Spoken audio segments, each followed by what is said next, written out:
Here is a 1930's Montgomery Wards stationary table fan. It's 8-inch. I got this for $12 at an antique shop, and all it needed was a new cord. I did my first cord replacement on this fan when I was 8. All I used was electrical tape, and I remember it used to smell bad and start heating up. Now that I soldered my connections, and I soldered put some heat shrink over the motor leads because they're really old, it runs great. It's a plug-and-go fan, but I plan to put a switch in it very soon. I'll turn it on. I polished the blades.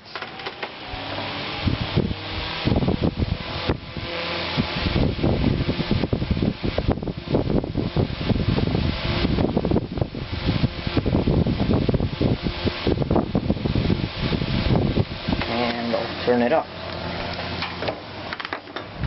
Has a pretty long spin down time.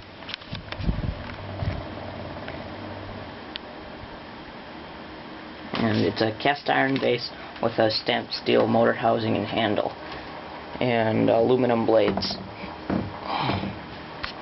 Side and back. Most of the original tag is gone, sadly. But yeah, thanks for watching.